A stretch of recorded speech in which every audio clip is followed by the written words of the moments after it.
Hujambo na karibu kusikiliza yaliyojiri hapa na pale nchini Jamhuri ya Kidemokrasia ya Kongo. Hii ni JCTV, chombo chako cha habari ambacho kinarusha matangazo yake moja kwa moja kutoka katika jiji la Johannesburg nchini Afrika Kusini. Msikilizaji, mengi tumekuandalia, lakini machache miongoni mwa mengi ni kwamba bunge la Jamhuri ya Kidemokrasia ya Kongo limeidhinisha rasimu ya sheria kuhusu kura ya maoni licha ya upinzani kususia. Sheria za constitution ya sasa ya Kongo katika chapter yake ya 219 wala 19 inakataza mabadilisho ya katiba wala amendment ya katiba wakati nchi kwenye vita. Kwa undani zaidi, baki nasi, utamsikia mchambuzi wangu dakika chache zijazo. Na hali ya ugonjwa wa Ebola nchini Jamhuri ya Kidemokrasia ya Kongo inaweka wasiwasi kwa wauguzi ambao wanalalamikia uhaba wa vitendea kazi. Hizo ni habari zetu kwa muhtasari. Naitwa Bedi Jean de la Croix. Karibu twende sote hadi tamati. Na sasa tuangazie kwa kina taarifa zetu. Hali ya ugonjwa wa Ebola nchini Jamhuri ya Kidemokrasia ya Kongo bado inaweka wasiwasi kwa wauguzi ambao wanalalamikia uhaba wa vitendea kazi. Wakati huo, mgonjwa wa kwanza ameripotiwa kupona ugonjwa huo. Ramadhani Kahambwe na mengi zaidi. Katika mstari wa mbele wa janga hili hatari, wafanyakazi wa afya wanasikitishwa na ukosefu wa rasilimali za kuweza kupambana kikamilifu. Akiwa amebanwa nyuma ya pikipiki, akionekana amechoka na akionyesha dalili, mwanamke kijana alifika katika hospitali ya Rwampara ambapo wahudumu wa afya waliozidiwa wako kwenye mstari wa mbele wa mlipuko mbaya wa Ebola. Mji huo ulioko mashariki mwa Jamhuri ya Kidemokrasia ya Kongo, eneo ambalo limekuwa na ghasia, ni mojawapo ya vituo vya kuongezeka kwa visa vya ugonjwa huu unaoambukiza sana, ambao unaweza kusababisha kutokwa na damu na kuharibika kwa viungo. Tangu mlipuko wa sasa utangazwe Mei 15, zaidi ya vifo 220 vinavyoshukiwa kuwa na visa 900 vinavyoshukiwa vimetambuliwa, kulingana na takwimu rasmi, katika kile ambacho shirika la afya ulimwenguni limekiita dharura ya kimataifa. Wataalamu wanashuku kuwa virusi hivyo vimekuwa vikizunguka bila kujulikana kwa mamlaka kwa muda mrefu, na kwamba kiwango cha kweli cha shida bado kitaamuliwa. Mwanamke huyo kijana alifika katika hospitali ya Rwampara, mji ulio katika mkoa wa Ituri, kaskazini mashariki mwa nchi, na alikuwa ametumia safari hiyo ikiwa imekwama kati ya dada yake na dereva wa pikipiki. Mhudumu wa afya mara moja alichukua joto la mwanamke ambalo lilikuwa na kiwango cha joto cha 39.7 na alibainisha dalili za kwanza kabla hata hajashuka kwenye pikipiki: kutokwa na damu puani, dalili ya kawaida ya Ebola ambayo husababisha homa ya hemorrhagic. Alijifungua mwezi mmoja uliopita na wiki 2 baada ya kujifungua alianza kuugua, dada yake alisema bila kutaja jina lake. Huduma za serikali zimekuwa hazipo kwa miaka mingi katika jimbo la Ituri, kitovu cha janga la sasa, ambapo vikundi vyenye silaha vimekuwa vikiendelea kwa miaka na hufanya mauaji mara kwa mara. Wakati dalili za kwanza za ugonjwa zinaonekana, mara nyingi familia hazijui nini cha kufanya, hasa katika maeneo ya vijijini.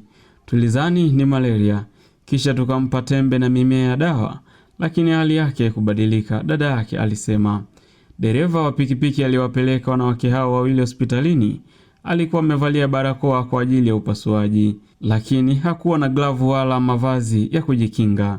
Dieudonne Sezabo, mfanyakazi wa afya katika hospitali hiyo, alikimbia kumnyunyuzia klorini yeye na gari lake ili kujaribu kuzuia uchafuzi wote. Kiini cha mlipuko wa sasa ni aina ya bundubugyo isiyo ya kawaida ambayo hakuna chanjo au matibabu yaliyozinishwa, na ambayo kiwango cha vifo kinaweza kufikia 50%. Kwa kukosekana kwa ambulance, watu wanajishughulisha na pikipiki, mhudumu wa afya alisema. Hakuweza kutembea peke yake.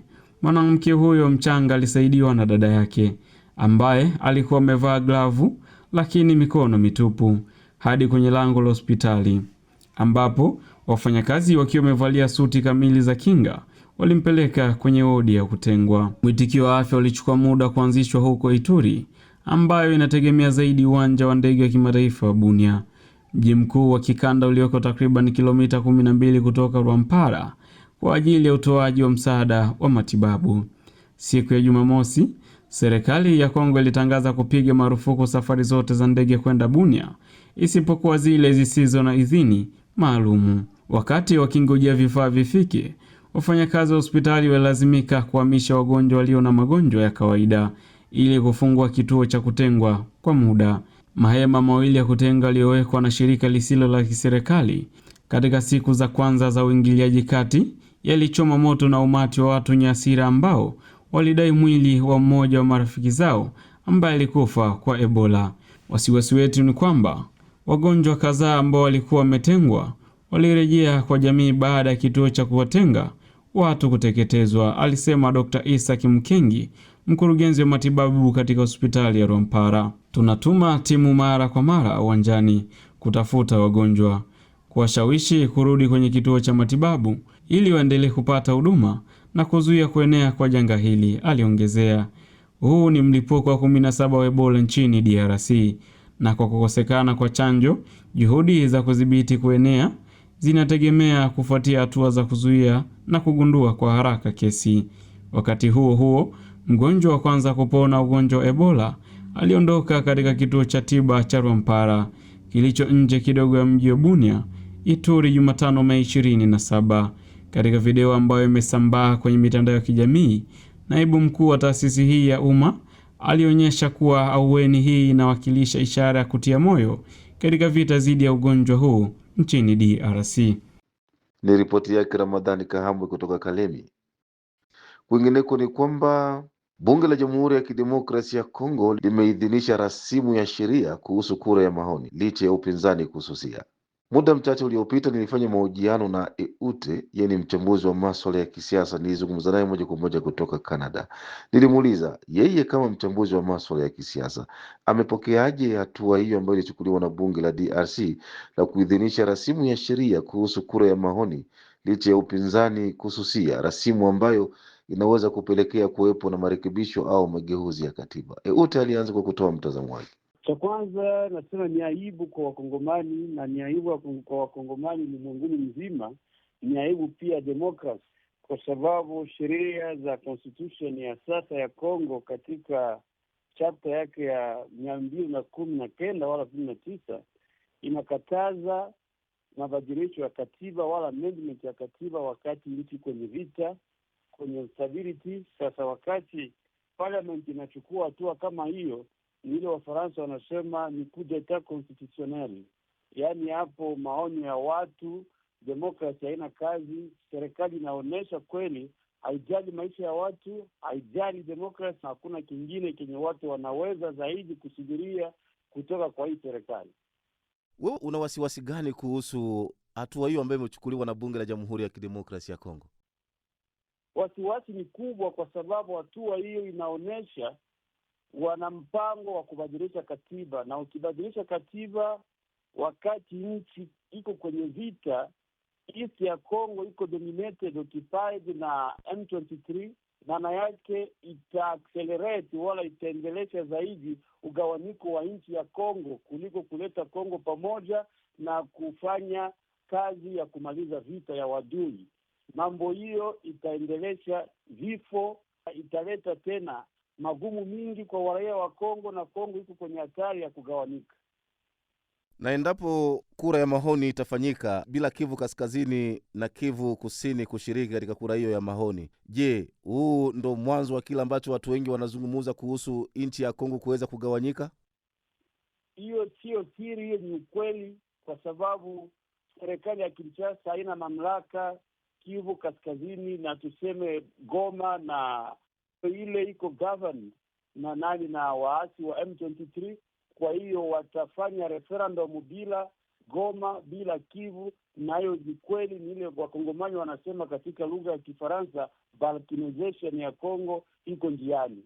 Na wakati kama huu ni wakati wa Kongomani wasimami ili watetee haki ya United Congo, isikuwe Kongo yenye iko divided kwa sababu ya maslahi ya wafanyasiasa. Umeomba wakongomani kusimama kuweza kuzuia mpango huu. Wasimame kivipi? Unaweza kufafanua vizuri hapa ni kitu gani ambacho labda unaweza kukiomba kwa wakongomani kukifanya ili kuweza kuzuia mpango ambao umechukuliwa na bunge la Jamhuri ya Kidemokrasia ya Kongo? Kusimama ni kuandamana, waandamane kwa kusema wanakataa mpango wa referendum, wanakataa mpango wa kugeuza katiba ya leo, kwa sababu constitution inawaruhusu, constitution inapatia hiyo haki, na article ya 64 yani 64 katika lugha ya Kiswahili ya Kongo inasema wakongomani wote wako na ruhusa wa kusimama wakati government wala grupu moja ya watu inasimama kwa kutetea maslahi yao na sio maslahi ya nchi. Article hii inaonyesha na inapatia wakongomani haki ya kutetea haki yao katika njia ya kuandamana kwa amani. Upinzani ulisusia mchakato huo. Unadhani kususia kwa upinzani kunasaidia chochote?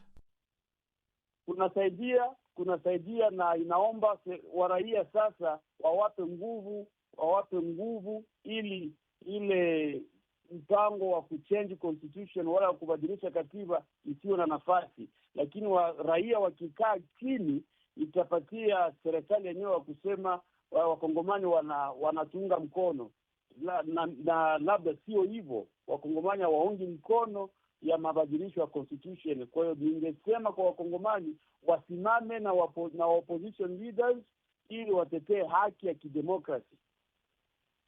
Na endapo serikali iliyo madarakani itafanikiwa kubadilisha katiba au kurekebisha katiba, nini kitafuata kwa mtazamo wako? Unadhani nini kitatokea nchini DRC?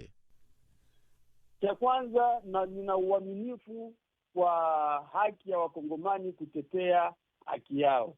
Siamini kama serikali itaweza kugeuza katiba, na tuseme labda wakifanikisha kugeuza katiba, hapo ujue ke Kongo haitakuwa kama vile Kongo ilivyokuwa mu 2018 wakati Tshisekedi anachukua madaraka. Itakuwa Kongo ya gawanyiko, itakuwa Kongo ya vifo, itakuwa Kongo ya vita venye vitakuwa na mwisho. Ni wote ambaye nilizungumza naye hivi punde, na ni kwa mahojiano haya na wote ndo mimi sina budi kufungasha. Naitwa Abedi Jean de la Croix. Tukutane wakati mwingine. Kwa heri kwa sasa.